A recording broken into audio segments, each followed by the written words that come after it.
Welcome, world, to the Great Transition, where we explore what is going on in the 21st century through the lens of the authentic wisdom of Kabbalah.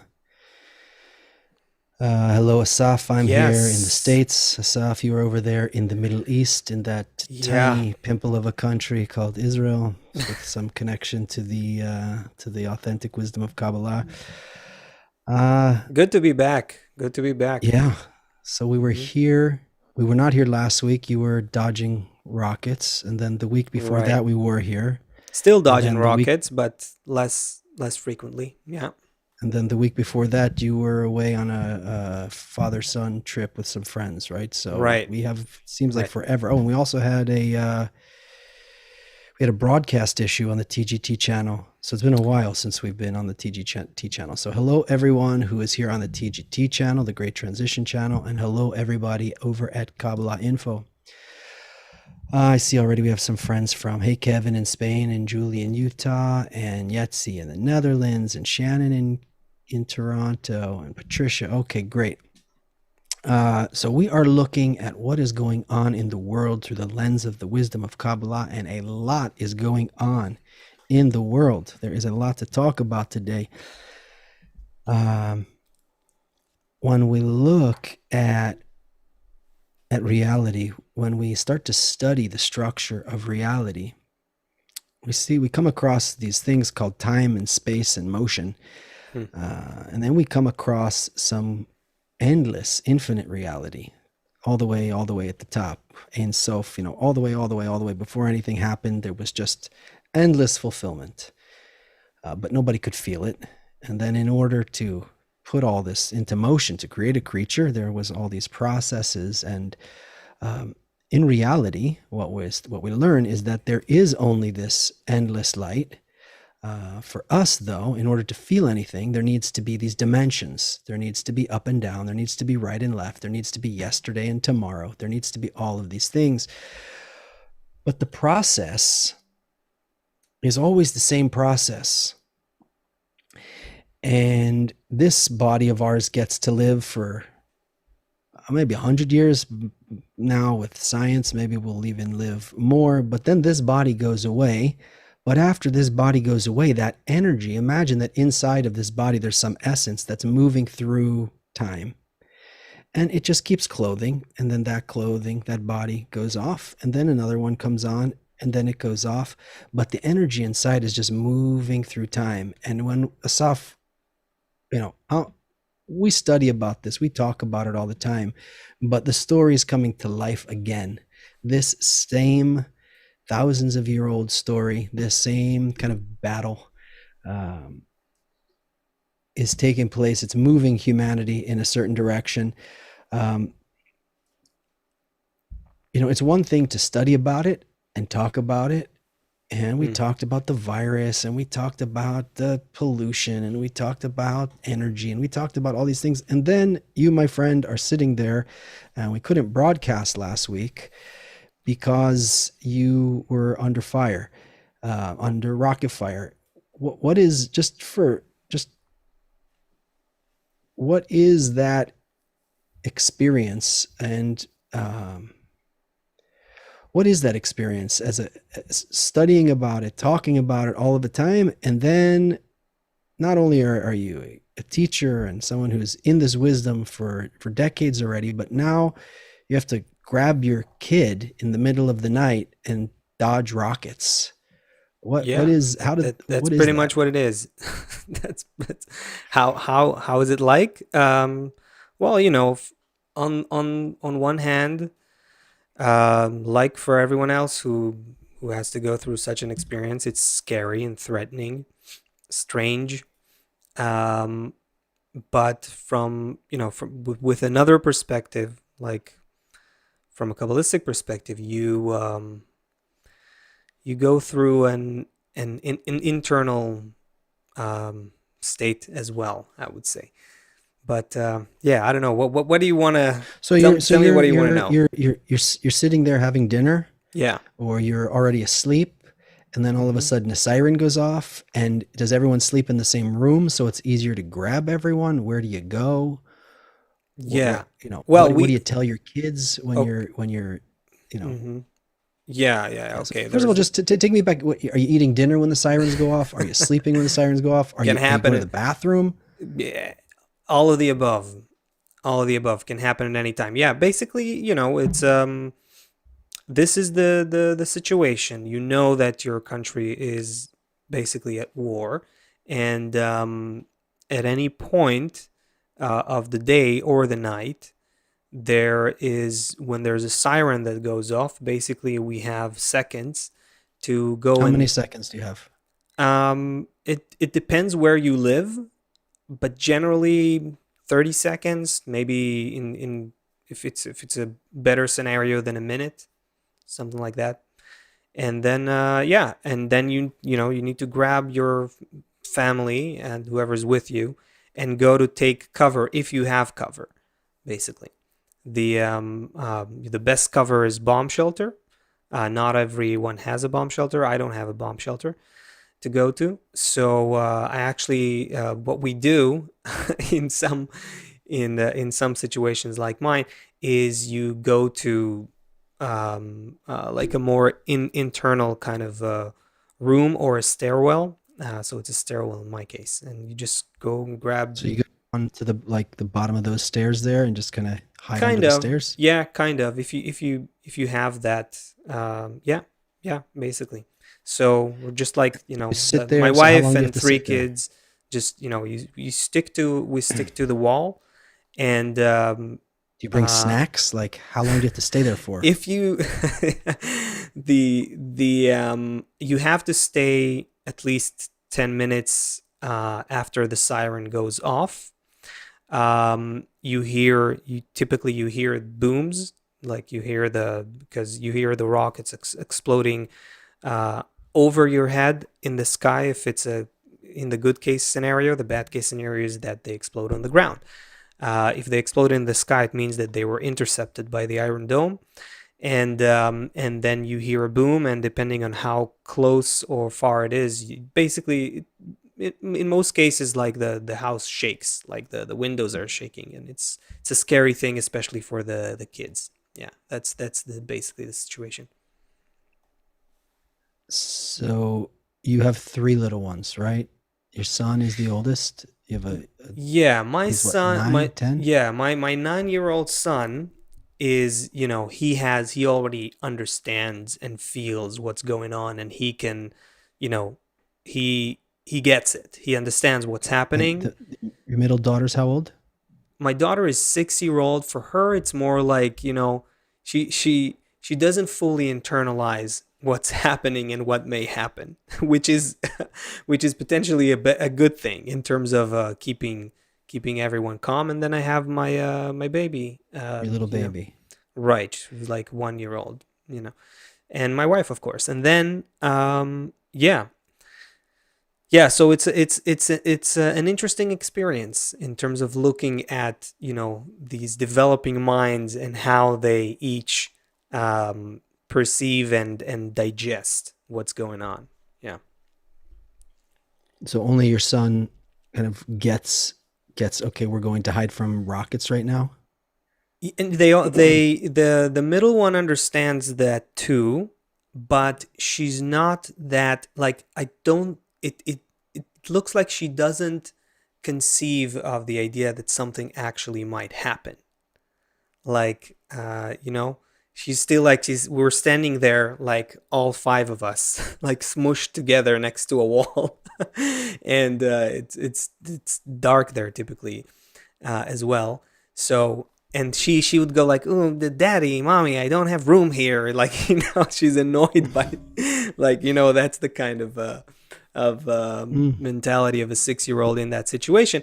They all understand. We explain to them what's happening in on a level and to an extent that they can digest and comprehend. But the 9 year old, like my 9 year old son, um, also, he's my son, so you have to take into account that he understands to a good enough extent, actually, what the wisdom of Kabbalah is, and Daddy is always talking about the need for human connection, and why why wars happen and what's the real uh, solution to them and all that. So there was a moment where actually maybe in the second siren or something like that in this round, he wait a minute. Now that I'm thinking about it, there was in a couple of years ago when there was another round of war and rockets and all that. He was too small to get what's happening, but he was there. So now he's not that small anymore, right?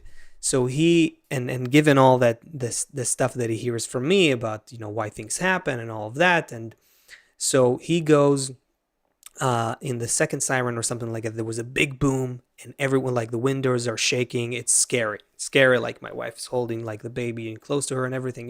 It's like scary, and I'm like, I have to be Mr. Calm in those situations because I am like to be the backbone of calmness as much as possible. So he goes. Now I get it, daddy. Like now I understand why you say that we have to achieve this universal connection, this connection between people, where everyone sees each other as family. I get it now. Like he that, and he repeated it like Was it several was it times. was it worth He said it the rocket while attack? And you know what? That's a tough question because because maybe your from a, son will go on to save the world, and we could accredit it to this rocket attack. So it's a tough question because from a Kabbalistic perspective, and I can't look at things otherwise, um, all of these things are happening for a reason. There's a natural process that's playing itself out here, and when you get that feedback from him, then yeah, to an extent, it's worth it. Is a hard way to phrase it, but you see evolution is happening. But let's put it like this: if everyone like him would get an explanation and that kind of point of view that we're talking about in advance, and then experience some life-threatening situation to really internalize it, that's kind of part of evolution in a way. Okay, I won't go too deep unless you no, it's want me to. nice. um, what I'm most interested in is what you do with we're constantly talking about the unity of all mankind. We're Right, constantly talking about teaching the wisdom of connection. right, We're constantly talking about peace in the world. And you're in the middle of a war. Not only are right. you in the middle of a war, but there's something somehow even this wisdom of Kabbalah, which says that every person, yellow, red, white, black, the purpose of creation is on every person. Um, it's made for all people. There Mm-hmm. should be no, it says every religion can stay with their customs, but that all people can come together as all of humanity as one body, right? And this came out of Israel, out of this nation. It's so confusing because when we Yes. look at it now, it looks, what is the connection? Certainly, there's no uh, connection to religion. Certainly, let's mm-hmm. just put that on the table. This has nothing to do with any kind of Jewish religion. I mean, you could say that there was customs and things that originated from it, but what the wisdom that we're talking about is not related to. The wisdom of Kabbalah is not related to practicing the Jewish religion. And you can't say that the wisdom of Kabbalah is also related to the Israeli government or this state that's a part of the United Nations. But there is something, there is some connection to all of this.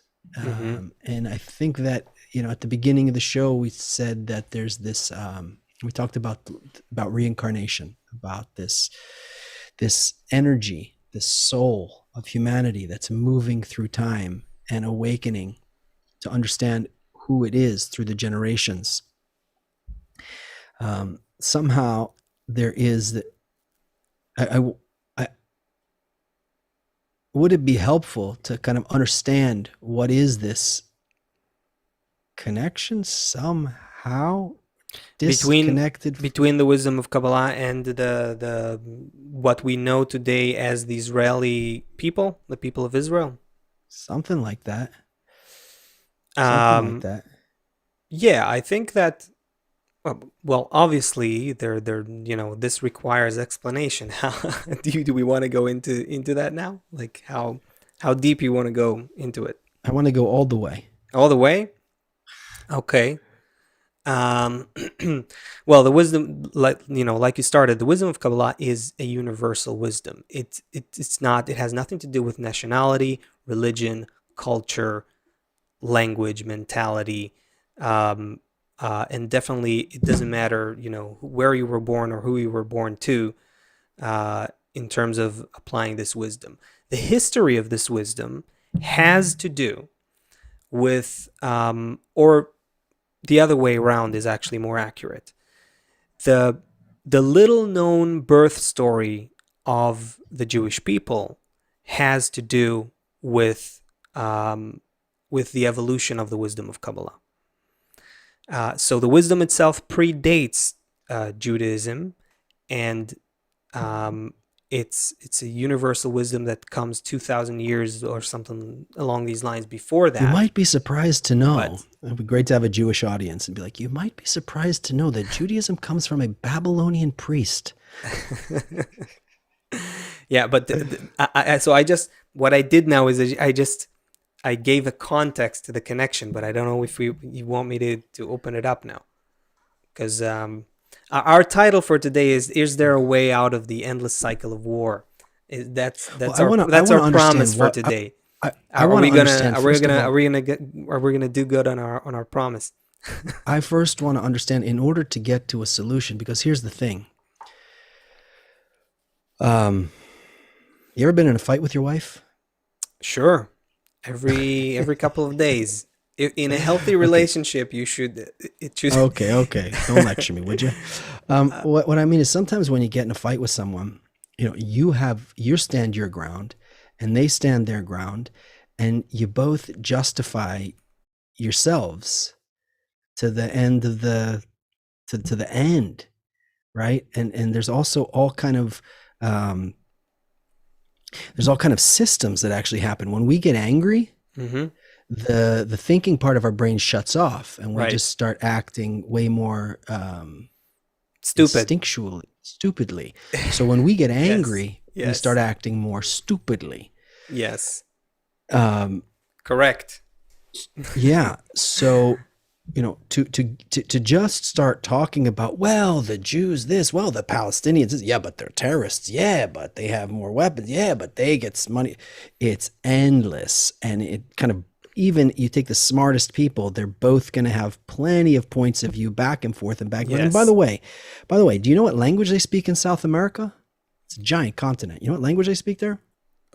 Several languages: Not a Portuguese trick. and It's not a trick some question. Most of the country, most of the continent, Portuguese, Spanish. Spanish. Yeah, Spanish, of Brazil is course. Portuguese. Okay. You hmm know where Portuguese and Spanish come from?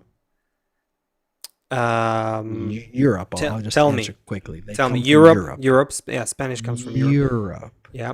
But this whole indigenous continent hmm speaking a language of the colonizers from Europe, right? Right.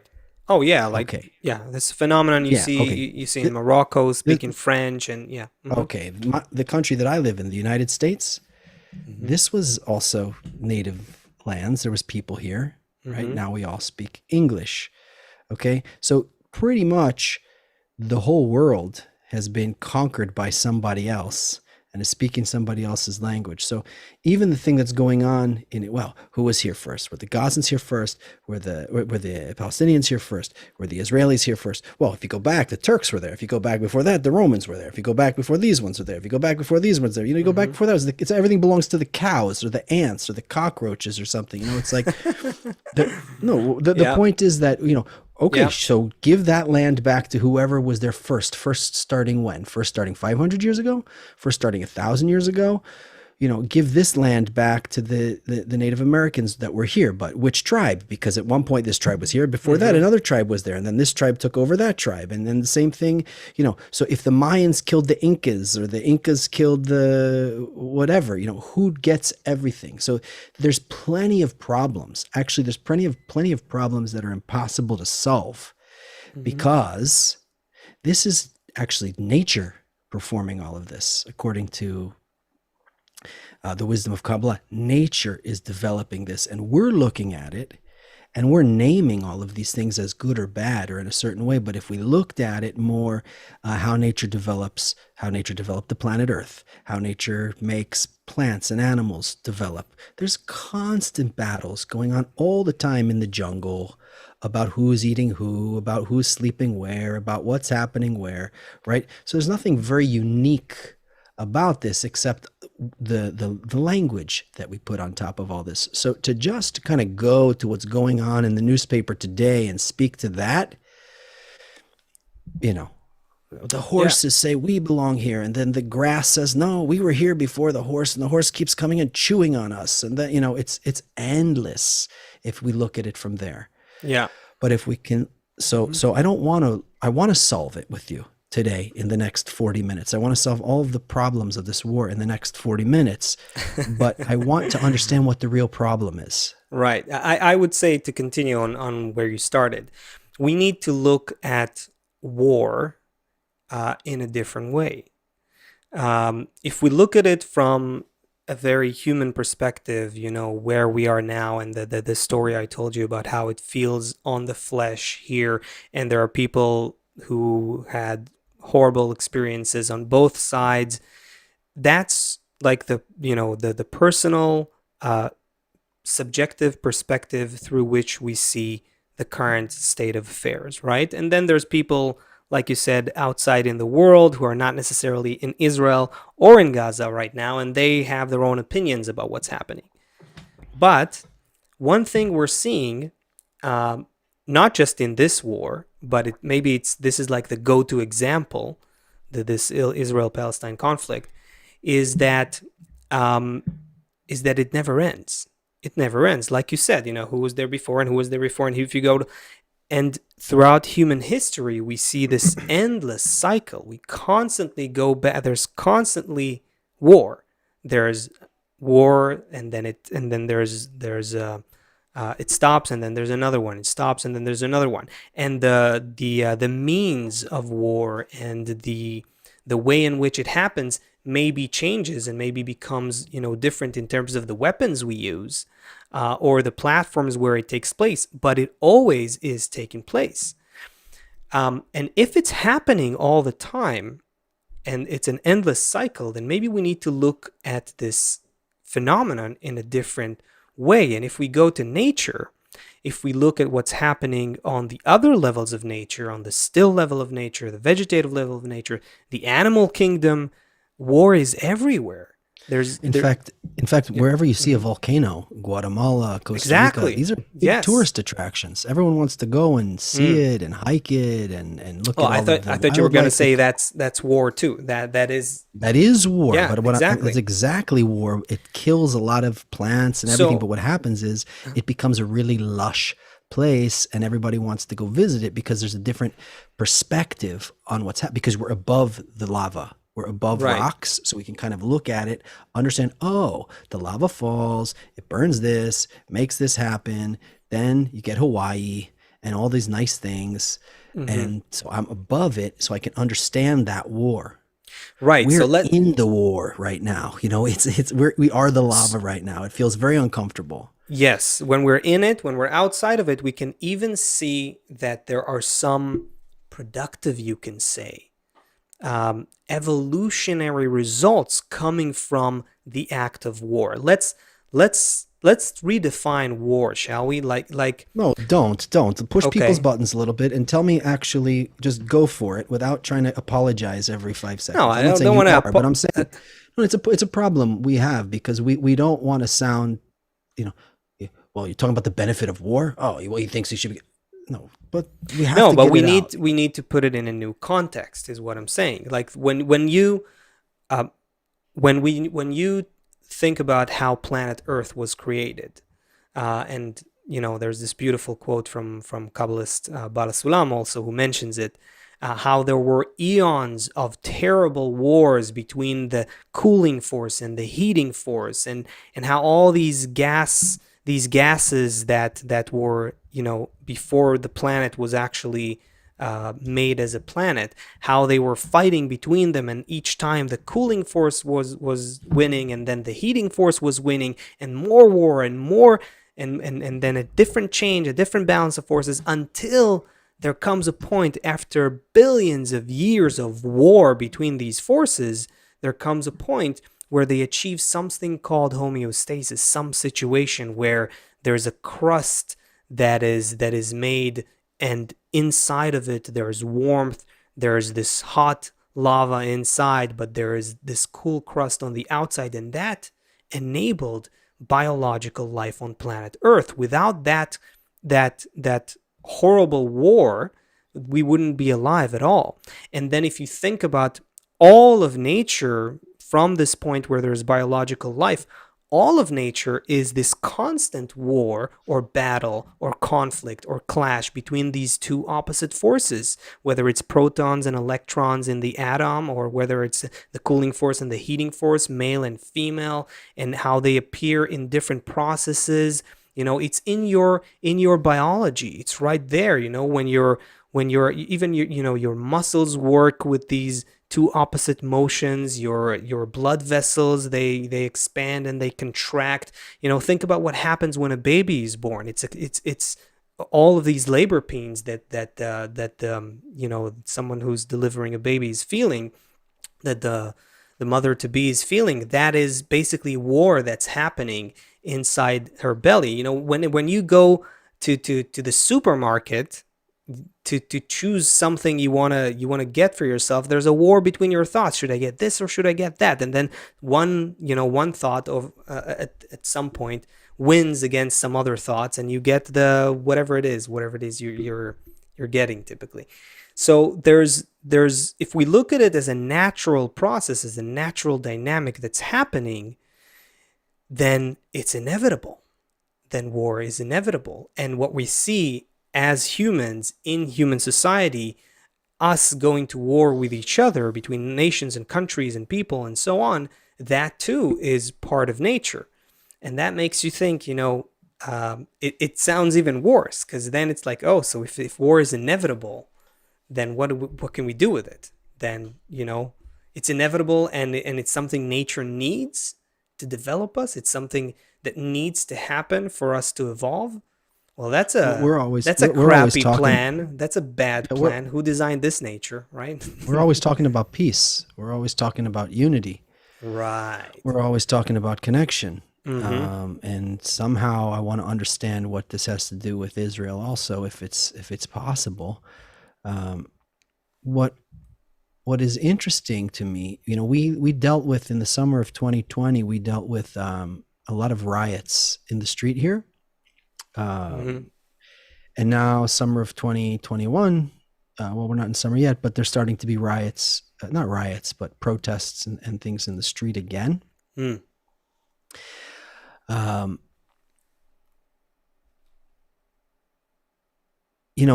I have a son who gets very angry when he's hungry. Yeah, you know anyone like that?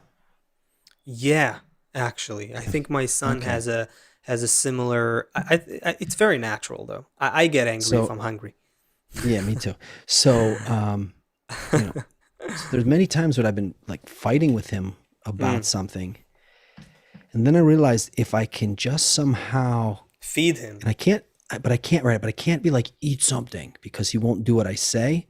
But if I kind of in a sneaky way, like leave a piece of chocolate out or like put something and then Mm. like somehow get it, then I could like it's something changes. I guess his blood sugar changes or whatever. And then we can have a conversation. Same dude, same issue we're dealing with. But once he eats something, or like, you go out to dinner, this happens, sometimes I take my kids out with my mom, and my mom tells me what a bad dad I am because my kids are misbehaved or whatever. But then as soon as they eat, they calm down. It's like they're just hungry, they're Mm-hmm. restless, they've been running around all day. Yeah. Once they eat, they can chill out and they're well behaved and whatever. But little, small, younger people who don't have control over themselves and understand, and even for us adults, sometimes we do it. We get Yep. agitated if we're hungry, right?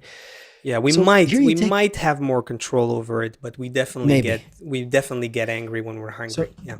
so here you take a person who is won't listen to you, just is fighting with you, won't behave.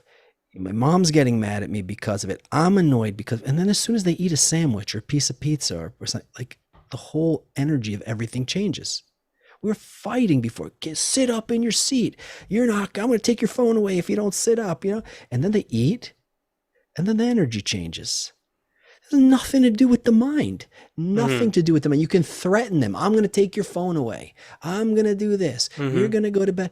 Just give them a piece of food and the energy changes, right? So Right. why am I saying that? I'm saying that because I'm not saying like, just throw chocolate around the Middle East, but there's a lot of problems that the solution is more of an emotional, it lies somewhere in our feelings and not somewhere in just the facts.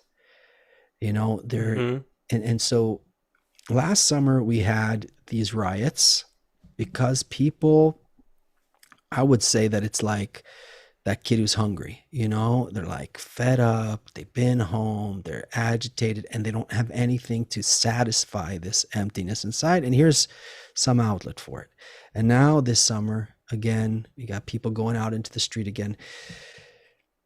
Everyone needs to be provided with some kind of emotional nourishment, something to do with all of that emptiness.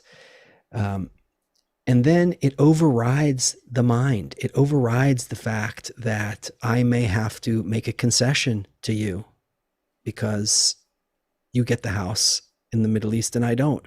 Or it may override some other concession that I have to make, that you get to control part of this famous Middle Eastern city and I get to control maybe something else, or I get this, but all of these, the mind, who's right, who's wrong, who gets, why do I get? Most people are acting now like that hungry kid, like that kid who's we have a word for it here. It's called hangry. It's like when you're angry because you're hungry. Yeah, You know, I think some friends on the chat here just pulled it up as well. hangry. Yeah, hangry. Yeah, Yeah, yeah. yeah. Okay. Um, Mm-hmm. I see Dustin ask, how do you define fair? Well, it's not fair. Here's the thing, Dustin. If you feel, if you love someone, like if you have kids or you have a friend or someone that you love, you really care about this person's important to you, you don't mind spending money for them. You don't mind spending more money than they're spending on you. If it's kids, you spend lots of money on them, if you love them. So what is fair? Fair changes depending on how I feel about you. If I hate you and everything around me is making me hate you more and more and more, then there's nothing fair. I get everything, you get nothing, and that's it. But if all of a sudden, somehow, I start to see how you fit, how we fit together, how there's some, Asaf, you talked about war before. Well, Mm-hmm. if it's in everywhere in nature, Yeah. it's not going to go away. But where, you know, well, what are you as a Kabbalist in the middle of a war, hiding from rockets, sirens going off constantly? How are you, what do you like? Let's go get them. Let's go kill them all. Is that what you're imagining in your mind? No, actually, not. No, I am honestly always trying to see a deeper picture. Of course, that's just because, I'm not saying that every person here is like that at all. Of course not.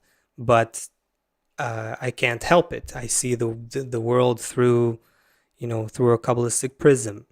And what I see is that there are forces that are driving the natural forces that are driving this constant conflict.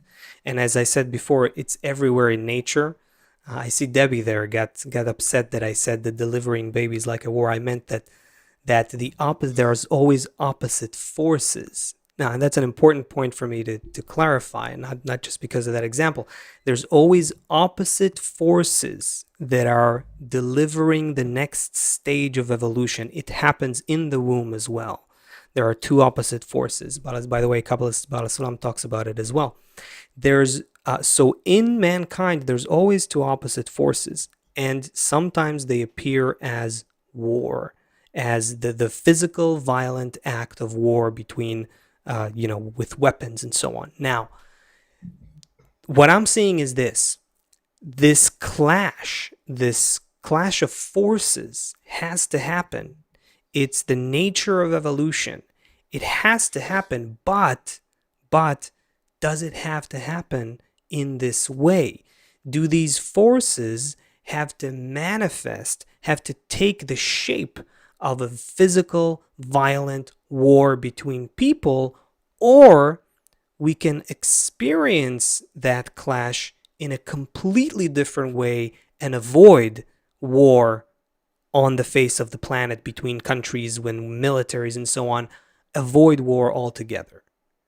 So and there is a point there. There is a something we need to do with our consciousness, with our hearts and minds, in order to go through the clash between the forces in an internal way, in order to avoid the external war.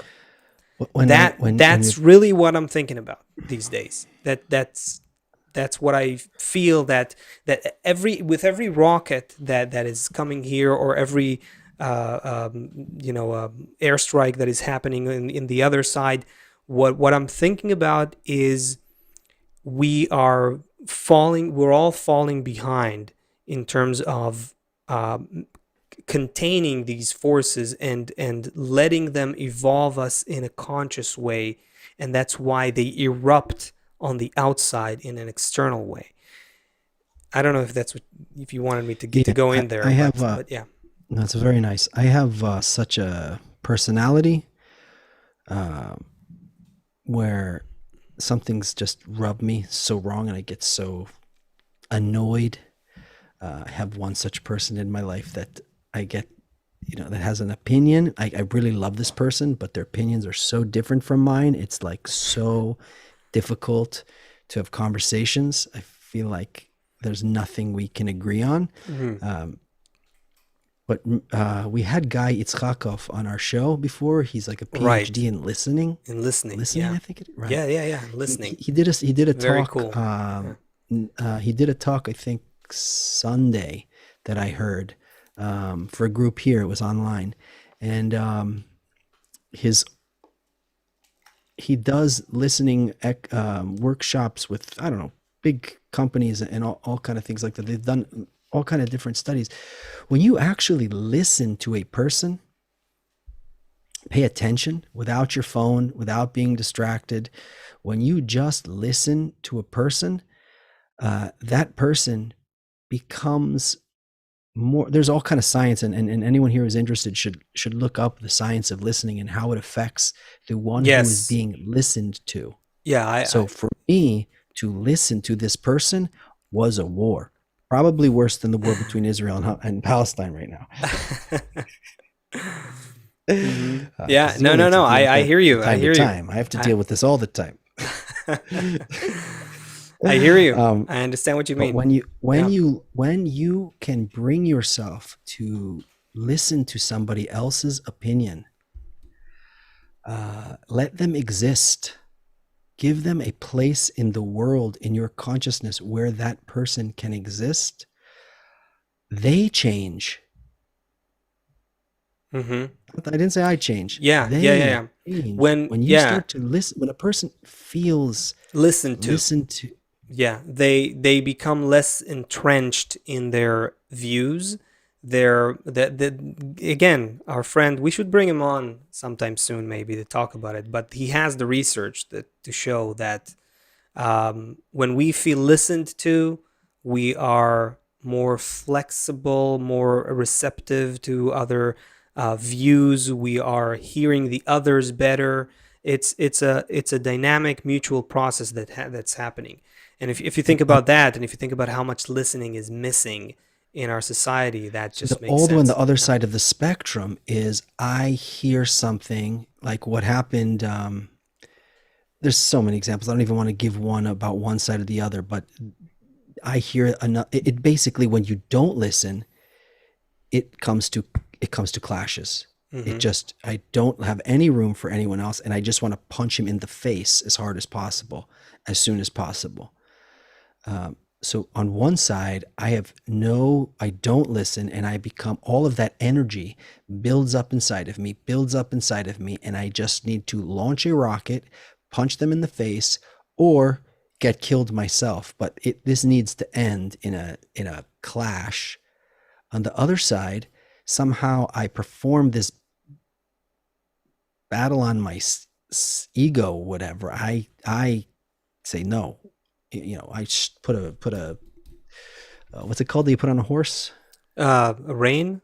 No, Yeah, I no. like take my ego and I just Yeah. like strap it up and put the blinders A on and just restrain, a stay here. restrainer, a Yeah, just you restrainer. will just Mhm. stay here for a minute and just listen. You're like, and you put the phone on mute. And you're like biting your finger and you just listen, you know, and and then it starts to soften. The whole thing changes. We That's part of it. That's part of it. We also have a role. This thing called Israel, not the religion, not the government. Um, what is this thing called Israel then? Let's try and Okay, so bring you that do into the want to go there. conversation. Oh, I, brittle. I'm That's the word we were looking for. Thank you, Azriel. Yeah, that's the what's word you were brittle? looking for. What they put on the horse's mouth. Oh, bridle. Yeah, yeah, yeah. The thing, Brittle or bridle? Ah, no, brittle bridle, is a verb, bridle, right? That says to be says something else. Anyway, bridle. That's the way to pronounce it. bridle. Yeah, yeah. Okay, but that is the word. Yeah. Um, the okay. So in the context of what we were talking about, the the people of Israel, the that original group that was later called people of Israel, were actually anything but Israelis. There was no such thing. They were not Jews. They were not Israelis. They were not. They were people from who gathered in ancient Mesopotamia, ancient Babylon, about 4,000 years ago. And they gathered, even though they were from many different clans and groups and tribes that existed back then. So think about that city of Babylon in ancient Mesopotamia there as sort of like the cradle of human civilization. And it was a very multicultural area with representatives from almost all of the different nations that existed then. It wasn't a nation in the sense that today we have nations, but they were national, like different groups and tribes and clans of people and so on. And so they were exactly um, able to do what unified them, what brought those people together as a group, was that they were able to do exactly what we were talking about a couple minutes before. They, just as everything in Babylon was going into a war, external war, people started hating and fighting and biting and not listening to each other, and they couldn't even understand each other. They developed different points of view about who's in control and this kind of conflict began. And then some people, representatives from all of these different groups, were able to recognize that this is a natural force, that this natural force of nature separates people and causes them to have these feuds and conflicts. And they were able to take all those conflicts on the inside.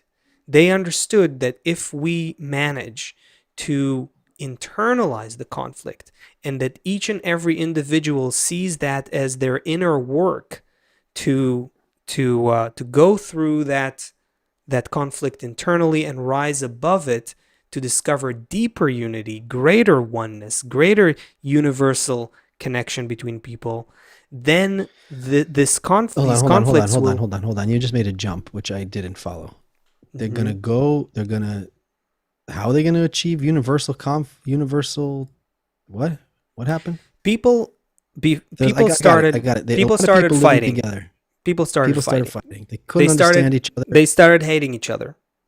Yeah, that we can relate to. Okay, so one solution was to fight and to go find my own piece of land and run my own country with my own group. Okay, most people did that. They said, okay, let's fight with the other groups. Let's go somewhere place on planet Earth and build our own gang here. Okay, this special group that we're talking about said something else. Said no. We recognize there is a force of nature separating between us. We recognize we're starting to hate each other. Let's try to all make a conscious effort to rise above it. Each and every one of us will go through that war internally with himself and herself. We'll go through this war in ourselves and strengthen our connection even more. Does that make sense? Yes, no, partially? Keep going. I don't like the big jumps, but keep going. Tell me where the jump is. No, just keep going. I want to see if it's going to smooth itself out. Okay, so that group, they had, there was a person who guided them. This is what we refer to as Abraham. And that, in Kabbalah, Abraham doesn't necessarily mean that person. It means that school of thought. Of rising above all the differences, working above your own ego to discover greater love towards your fellow men. So this is what I meant by you take the war inside. Each and every person agreed to be working with the other people to make these. So it doesn't mean right now that I'm going to take the Gazans, the Israelis, and you're making a jump now. And have them fight again. That's what's making it difficult right now, because you're making a jump right now to 4,000 years into the future, and that's going to be hard to bridge. if you want to make it clear. What is this internal thing that's going to Okay, I want to kill you. Unity and humanity. I want to kill you. Okay, like you said. And I can just say, okay, so I'm going to build a military and do my best to kill you. Okay? That's one way to solve the hatred that I now feel towards you, the lack of common interests that I feel with you, this sense of separation between us. Not even your fault, by the way. This is just nature's developing you. Of course. And you used to be fine in a cave, and now nature developed you and you hate me. That's a critical point. That's what these people understood that the others didn't. That's what we were talking about a couple minutes into the show, that war is a part of nature. The conflict, it doesn't have to appear as a physical, violent act of war, but the conflict between opposite forces, is a part of nature. It's an inseparable, integral part of nature. These people understood it. They understood, of course we feel hateful towards each other. This is nature's mechanism to evolve us, to raise us to a new level. But if we don't participate with it consciously and go above it, go to where it's taking us, which is another level of connection, a greater level of connection, then we'll just find ourselves fighting, which is what the rest of the people did. Yeah. So if I start to get mad at Hamas, or I get mad at Bibi Netanyahu and all his gang, um, I said you're making I'm it more miss complicated like that for a reason. Because okay, go ahead. I'll tell you I, why in a I'm miss second. I'm Hmm. I'm missing that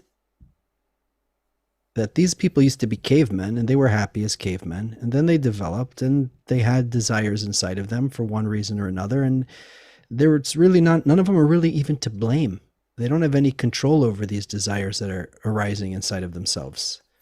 Right, but it's complicated. It's more complicated because if you're already if you and I are already right now fighting, and you're gonna shoot me in a second, I might Okay, as well, okay. go and hide somewhere. So I can't now Okay, just so work right, on we're not connecting gonna with you. just See, sit in a corner and sing songs, and the world is gonna that's come into peace exactly tomorrow. So that's there's not gonna okay. work. I just want Yes. to. So we're gonna leave Okay. that aside, and we understand that. Hmm. We a Kabbalist lives in two worlds, and I got to eat.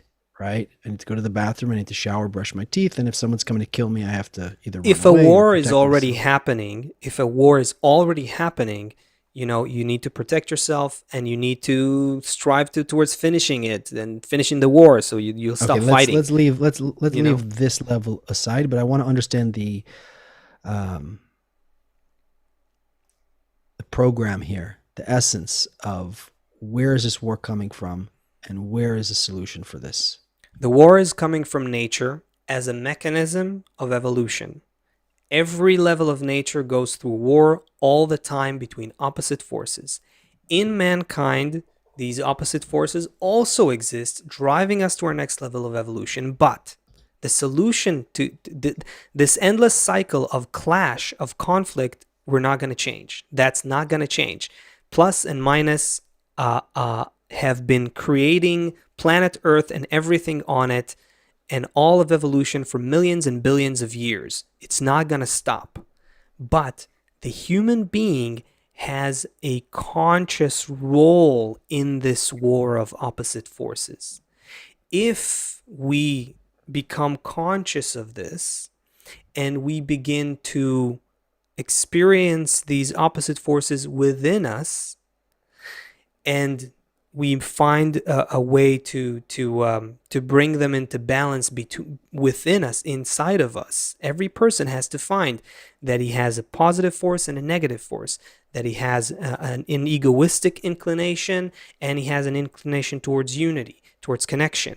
And when we go through that battle within us in a conscious way, in a participatory way, then we prevent these forces from materializing in the external world as a war between us with guns and rockets. Does Yeah. Corey said, "Why can't?" Corey Blake said, "Why can't we integrate?" And Corey, imagine you're listening to the show now, and you say, "Yeah, we should be able to get along with one another, and I'm going to really try and listen to someone, and it makes sense." And then you go out into your life, and you know, this afternoon, you get a phone call from someone at work, or something happens at the store, or whatever, and all of a sudden you're like, "Listen, I believe in peace, but not with this idiot." Or listen, I agree about peace, but maybe tomorrow I have to deal with this moron over here, this whatever. So why can't we integrate? Because it's not enough that we understand that we need peace. We have, from the side of nature, as Asaf was saying, these desires that constantly renew inside of ourselves. It says that a person is a small world, just the same way that we see that every day it becomes light and then dark and light and then dark. The same thing happens in us. These desires are constantly renewing in us. Now, whereas the kid gets hangry and has no control over it because he doesn't know, as an adult, if we can start to understand it a little better, then when it starts to happen, either we say to our loved ones, "Listen, I'm hangry, let's talk about the bills like after dinner," or we eat something, or we do something, because we start to understand how to work with the system. So why can't we integrate? First of all, the desires are constantly renewing inside of us. Whatever I had today, tomorrow, or the next day, I have new desires that are renewing. Why? Because nature's developing us to be greater, to be able to receive more light. So, in order to receive more light, that vessel needs to get bigger and bigger. So, here's the trick. Here's why we're here in this show. Here's why we're gathering all the friends around in these kind of things. This is what the whole point of this. Because when you're surrounded with a lot of friends and everyone's supporting each other, then you get the air changes. It becomes way easier. Everyone helps each other. Each one helps his friend.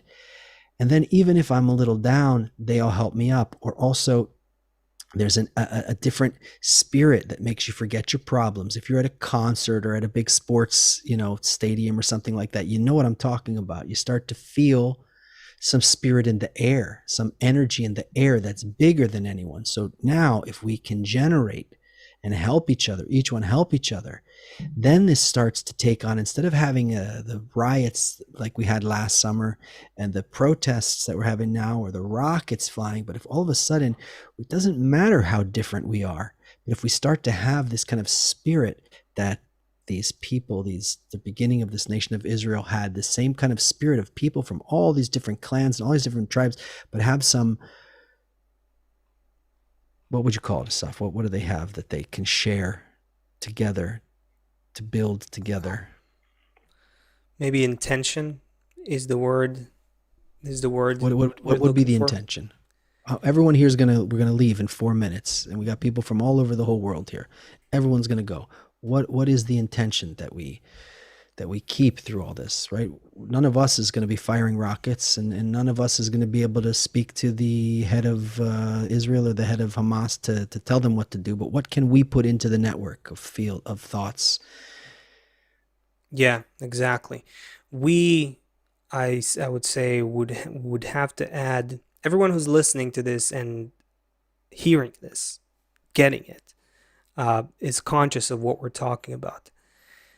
We need to focus on our aspiration to rise to a new level of unity, not just with each other, but with the very uh, program of nature that pushes us to rise to a new level.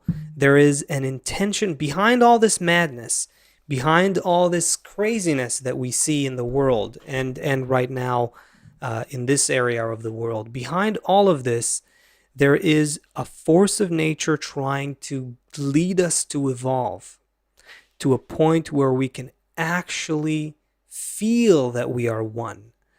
We need to feel that. Like you said, when people are hungry, they're a different person. When they're fulfilled emotionally too, then they're a different person, a different consciousness.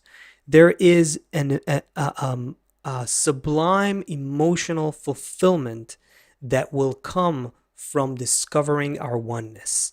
That's what we want all of humanity to discover. That's what we want to discover. And we can do that. We can begin to feel that if we make these conscious efforts on our own. Mancini asked, how do we internalize the conflicts? That's why in the wisdom of Kabbalah, we it's like preventive medicine. We deliberately, intentionally put ourselves in a group of people, and we work to connect with them and to discover our lack of connection with them in order to go through these conflicts on the inside and rise to a new level of consciousness, a new level of oneness. So that's what ultimately all of human society will have to do. It's just a question of time and suffering. And we want to shorten the time and the suffering that it takes. So when you just boil it down to a slogan, the intention is connection and oneness. But when you really go to the core of it, it's deep inner work that each of us has to do above our naturally growing ego. Look, man, I don't know if we managed to how well we did trying present Solving all the the world's solution to problems in all an of the hour. world's, yeah, exactly, to all of the endless cycle of war. But if, Each yeah, go ahead. each friend that's here is super super unique. Yeah, Um, each friend that's here is adding. We you know we don't see. There's quality and there's quantity, hmm, and the ones there's the quantity is the masses in the street. The quantity is the people just repeating the same BS that's in the media day after day. Just complete BS from both sides. It's all garbage. yeah, Disgusting. The left wing media, the right wing media, it's all junk. It's just rot. The quality of each one who's looking for a way to come to a good solution for all humanity, each person like that. I mean, every person is valuable, but in the state we're in now, those people are the ones who are going to help. Those people can carry, each one can carry 1,000,000 people with them, 100,000 with them, because once that fills the air, that intention you were talking about, and we start to feel that emotionally, you could affect millions or billions. You don't even need to do it. It's in the air. If enough people do it right now, you turn on the media because there's something and everyone's just filled with hate. 54 died here, 100 died here, this one died here, bomb there, right? But if it changes, if enough people can have it change, then through the air, everyone's like, and he's helping over there and she's fulfilled there and this one's here. And now everything changes. So everyone here, try and feel the value of what you bring and how important it is to have these intentions constantly, as much as possible, to be thinking about this love and how to overcome ourselves and to not negate yourself. It's a body. All humanity, or each person is a cell in a body. So, if you're the lung cell, the heart cell, the brain cell, the body won't function without you. Each one needs to bring that. But then above what I want, I need to live for the whole body. And we start that in our hearts. yeah. I think we should sing. All right, everybody. We'll see you next Tuesday. 2 Hopefully, p.m. by Eastern. the world will come down a little, just to give us more opportunity to focus only on our intentions, to connect and prevent the next war. That's what we're doing here. I would literally say that we are We're preventing the next preventing the war. next war The here. next war. Yeah. Right now, with everyone who's listening, with everyone who wants this and understands what it takes internally. Let's do it.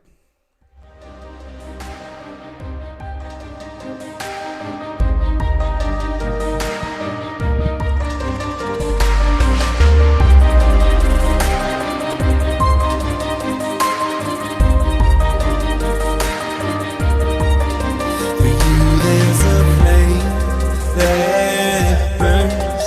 For you, there's a heart that yearns. For you, there's a voice. For you, there's a song. For you, there's a call. All is one. For you, there's a space to live, an ocean of gifts to give. There's a place to see every part of me. Behind the disguise, above all the lies, don't know where I begin and where you end. The dance of the stars, like kisses the dark, a fountain of love.